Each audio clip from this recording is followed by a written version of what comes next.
Assalamualaikum warahmatullahi wabarakatuh. Hai, hajime masite. Watashi wa Deva desu. Dozo yoroshiku. Pada kesempatan kelas Jepang kali ini, saya akan menjelaskan tentang yang pertama, bagaimana menggambarkan sifat dan keadaan fisik seseorang dalam bahasa Jepang. Yang kedua, pakaian apa yang Anda kenakan hari ini dalam bahasa Jepang. Yang ketiga, salah satu budaya di Jepang yaitu juku, tempat les di Jepang yang satu kelas berisi 200 siswa. Wah, apakah benar sebanyak itu? Hai, langsung saja kita ke materi yang pertama. Dona hito desu ka? Bagaimanakah menggambarkan sifat dan keadaan fisik seseorang? Nah, di sini ada kata sifat-sifat dari seseorang. Yang pertama, ada akarui. Akarui dalam bahasa Indonesia artinya ceria. Yang kedua ada shizuka. Shizuka dalam bahasa Indonesia artinya pendiam. Yang ketiga ada kibisi. Kibisi dalam bahasa Indonesia artinya tegas. Yang keempat ada majime. Majime dalam bahasa Indonesia artinya serius. Yang kelima ada yasashi. Yasashi dalam bahasa Indonesia artinya baik hati. Selanjutnya ada kata gambaran fisik dari seseorang. Yang pertama ada kirei. Kirei dalam bahasa Indonesia artinya cantik. Yang kedua ada hansamu. Hansamu dalam bahasa Indonesia artinya ganteng. Yang kedua ada kawaii. Kawaii dalam bahasa Indonesia artinya lucu atau manis. Yang keempat ada futoteimasu. Futoteimasu dalam bahasa Indonesia artinya gemuk. Selanjutnya ada yaseteimasu. Yaseteimasu dalam bahasa Indonesia artinya kurus. Selanjutnya yang terakhir ada segahikui. Segahikui dalam bahasa Indonesia artinya pendek. Lalu ada segatakai. Segatakai dalam bahasa Indonesia artinya tinggi. Untuk pola kalimat benda, orang, ditambah partikel wa, lalu ditambah dengan kata sifat atau gambaran fisik. Lalu ditambah dengan kata des. Nah, pola kalimat ini digunakan untuk menyatakan sifat atau gambaran fisik seseorang. Contoh, Cici wa yasashi desu. Cici di sini merupakan kalimat benda orang, dan yasashi di sini merupakan kata sifat atau gambaran fisik dari si Cici. Untuk contoh yang kedua ada imoto wa kami ga hagai desu. Yang artinya saudara perempuan berambut panjang. Kamu juga bisa membuat kalimat sendiri seperti haha wa kirei desu. Ibu cantik, ibu saya cantik. Oke, untuk pola kalimat selanjutnya, di sini ada ki sebagai penanya dan a sebagai penjawab.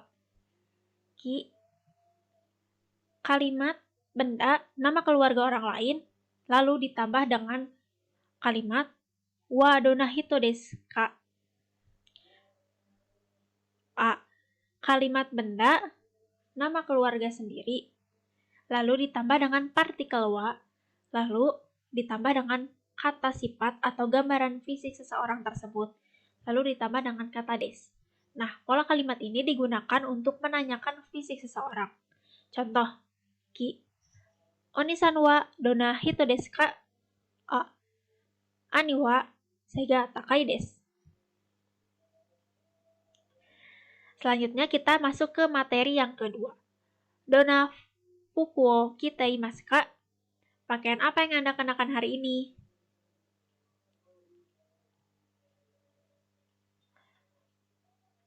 Pakaian. Yang pertama ada satsu.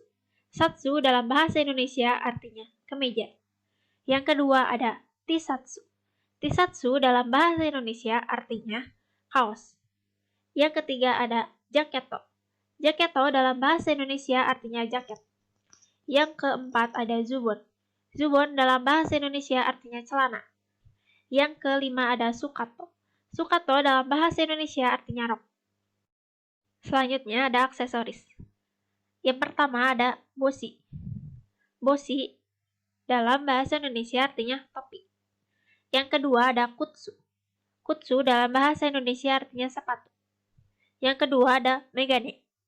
Megane dalam bahasa Indonesia artinya kacamata. Yang keempat ada jilbab. Jilbab dalam bahasa Indonesia artinya jilbab. Sama ya. Dan yang terakhir, yang kelima ada kususita. Kususita dalam bahasa Indonesia artinya kaos kaki. Untuk pola kalimatnya, kalimat benda, pakaian, atau aksesoris ditambah dengan kata o, lalu ditambah dengan kata kite, atau kakete, atau kabute, atau haite, atau siteimas, tergantung barang yang dipakainya. Nah, pola kalimat ini digunakan untuk menyebutkan benda yang dikenakan atau dipakai. Dalam bahasa Indonesia, kata kerja digunakan hanya memakai. Contoh, saya memakai jilbab, atau saya memakai kaos kaki. Nah, sedangkan dalam bahasa Jepang, perlu membedakan penggunaan kata kerja bergantung barang yang dipakainya. Contoh, Nina-san wa sukato wo haiteimasu. Nina memakai rok. Nah, rok dipakai di bawah. Yang Nina kenakan adalah baju bawahan, maka digunakan kata haiteimasu. Untuk catatannya, yang pertama ada kiteimasu. Digunakan untuk mengenakan baju atasan atau baju secara umum ya, seperti kemeja, jaket. Yang kedua ada kaketeimasu, untuk memakai kacamata. Yang ketiga ada kabuteimasu, untuk penggunaan sesuatu yang menutupi kepala, seperti topi, jilbab. Yang keempat, haiteimasu, digunakan untuk pengenaan baju bawahan dan alas kaki seperti rok, celana, sepatu. Yang kelima ada shiteimasu, digunakan untuk pemakaian dasi, aksesoris, atau jam.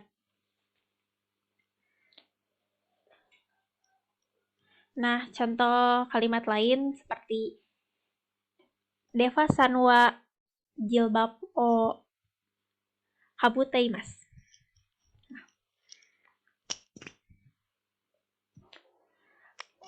Pola kalimat selanjutnya, di sini ada penanya, kalimat benda, nama orang lain, lalu ditambah dengan kalimat wadana fuko kiteimasu ka, lalu dijawab oleh kalimat benda, nama orang, lalu ditambah dengan kata o, lalu ditambah dengan kata penggunaan barang yang dipakai. Nah, pola kalimat ini digunakan untuk menanyakan pakaian atau aksesoris apa yang dipakai. Contoh, Bayu-san wa dona fuku wo kiteimasu ka? Tisatsu wo kiteimasu. Zuban wo kaiteimasu. Seperti itu. Untuk di lampiran, kita akan mengenal budaya yang ada di Jepang.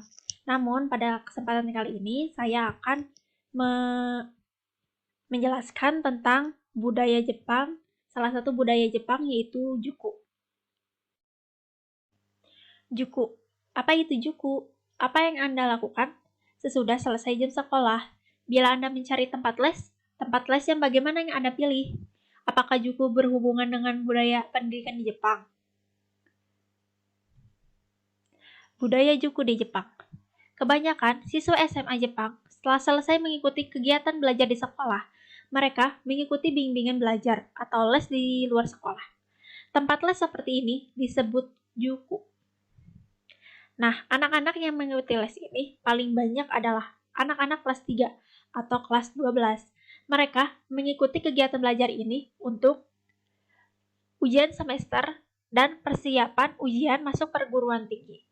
Nah, kalau di Jepang tidak ada ya yang namanya ujian nasional, ujian akhir sekolah, atau ujian praktek, berbeda dengan Indonesia.